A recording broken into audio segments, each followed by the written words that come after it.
وقل رب زدني علما. Est-ce qu'il faut les ablutions ou non pour toucher le Coran? En fait, certains savants se sont basés sur des versets où Allah subhanahu wa ta'ala dit La yamassuhu illa al-mutahharun. Ne le touche que les purifiés. Cette ayah, en parlant de La yamassuhu illa al-mutahharun, en vérité, elle parle des anges rapprochés. Car Allah subhanahu wa ta'ala dit Innahu la Qur'anun karim fi kitabin maknoun la yamassuhu illa al-mutahharun. Et la preuve qu'il parle des anges rapprochés fi suhufin mukarramah marfu'atin mutahhara bi aydi safara. Donc cette ayah, elle prouve que c'est les anges, les purifiés dont Allah Ta'ala parle dans le Coran. Et s'il avait parlé de ceux qui se purifient, il n'aurait pas dit al-mutahharun, mais al-mutatahhirun. Comme Allah Subhanahu wa Ta'ala dans une autre ayah, Inna Allah yuhibbul tawwabina wa yuhibbul mutatahhirin. Mutatahhir et mutahhar, c'est pas pareil. Al-mutahharun, c'est les anges rapprochés, les purifiés, les purs. Et le mutatahhirun, c'est ceux qui se purifient. Donc, tous ceux qui ont dit que c'était haram de toucher sans les ablutions sont basés sur ce verset. Et ils se sont basés sur un hadith, une lettre que le prophète sallallahu alayhi wa sallam aurait écrite aux gens du Yémen en leur disant ne touche le Coran que le pur. Ce hadith, premièrement, les savants ont divergé dessus. Est-ce qu'il est sahih ou non? Inch'Allah, ce qui est le plus juste, c'est que c'est un hadith qui a une bonne chaîne de transmission, qui a été rapporté par plusieurs voies. Donc ceux qui ont dit qu'il n'était pas véridique, plus ils ne comprennent pas ces versets-là en parlant des gens mais en parlant des anges, ils disent que toucher le Coran, ça va besoin des ablutions. Ibn Hazm dit même en état de janaba, tu peux toucher le Coran. Il dit le seul qui n'a pas le droit de toucher le Coran, c'est le kafir. Même ceux qui disent que ce hadith est sahih, comme Sheikh al-Albani, rahimahullah, et d'autres, ils considèrent que tahir dans ce hadith, ça veut dire le mu'min. C'est pas celui qui a les ablutions. Ils se sont basés sur d'autres hadiths véridiques où le prophète sallallahu alayhi wa sallam a interdit d'emporter le Coran avec nous dans les pays de mécréants, de peur qu'ils le touchent et qu'ils le prennent. C'est pour ça que, par exemple, Sheikh al-Albani, parmi les contemporains, rahimahullah, et d'autres qui l'ont précédé, comme Ibn Hazm, considèrent que ce n'est pas obligatoire d'avoir les ablutions, ni même les grandes ablutions pour toucher le Coran. Il suffit d'être un croyant. Et ils se sont basés aussi sur une autre parole. Quand le prophète sallallahu alayhi wa sallam a passé salam à Abu Huraira, et Abu Huraira ne lui a pas répondu. Et plus tard, il est venu et dit à Rasulullah, je ne t'ai pas répondu car j'étais impur. Et le prophète sallallahu alayhi wa sallam, il lui a dit, le croyant n'est jamais impur. Mais cet avis, à mon sens, n'est pas le plus juste. Pourquoi?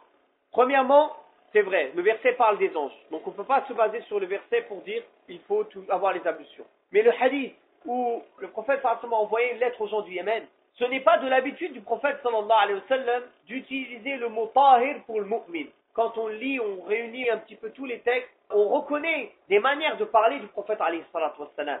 Premièrement. Deuxièmement, quand le prophète sallallahu alayhi wa sallam dit ne touche le Coran qu'une personne purifiée, c'est clair qu'il ne vient pas à l'esprit qu'il aurait dit ça s'il voulait dire le croyant. Le prophète sallallahu alayhi wa sallam aurait dit clairement ne touche le Coran qu'un croyant. S'il a utilisé ce mot, c'est que dedans il y a un sens précis, c'est le sens de la purification. Et quand on prend le sens de la purification, on prend le premier sens, c'est-à-dire le sens englobant toutes les purifications, c'est d'avoir les grandes et les petites ablutions. En ayant les grandes et les petites ablutions, le mot tahir, il est complètement compatible avec toi, car tu es croyant en état de grande ablution et en état de petite ablution. Donc, cette qualité ou cette caractéristique qui t'est donnée, elle te correspond. Donc, quand le prophète sallallahu alayhi wa sallam a dit ne touche le Coran qu'une personne pure, ça correspond à la personne qui est croyante, qui a les grandes ablutions et qui a les petites ablutions. Pour ceux qui disent que c'est permis, la yamassuhu ad-damir huna, le ha, il revient le livre gardé auprès d'Allah subhanahu wa ta'ala. Deuxième chose, le hadith qui dit la yamassul Qur'an illa tahir. Ils ont dit que ce hadith est daïf. Et ils ont dit même s'il était sahih, al-tahir c'est le mu'min. لأن المؤمن لا ينجس. Et ils ont dit aussi que le prophète sallallahu alayhi wa sallam a interdit d'aller dans Bilad al-Adou ou Bilad al-Kufr avec le mushaf pour pas que justement le najis, le kafir, il peut le toucher. Innama al-mushrikuna najas, comme Allah Ta'ala a dit. Et dernière chose, c'est une lettre que le prophète alayhi salatu wassalam a envoyée à Hiraql. Il lui a écrit, enfin c'est pas lui qui a écrit car le prophète sallallahu alayhi wa sallam ne savait pas écrire, mais il a demandé d'écrire et il a été écrit des versets du Coran. Et c'était sûr que s'il lui envoie une lettre, lui va toucher cette lettre-là, où il y a du Coran dessus. Donc, certains ulama, qui est une minorité, disent que tout le monde peut le toucher. Mais en vérité, c'est différent, car la lettre qui a été envoyée à Hiraql, ce n'est pas du Coran, comme on a expliqué auparavant. Car il y a plus d'écriture dedans que de Coran. Donc ce n'est pas considéré comme le Coran. C'est comme si c'était un livre de tafsir ou comme si c'était un livre de fiqh. Et donc il n'y a pas de mal à le toucher. Et on a dit qu'Inch'Allah le plus juste, c'était de dire qu'il fallait les ablutions pour toucher le Coran. Pourquoi?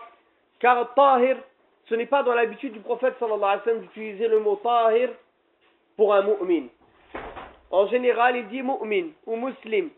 Il n'utilise pas un mot il va utiliser un mot spécifique pour cet acte.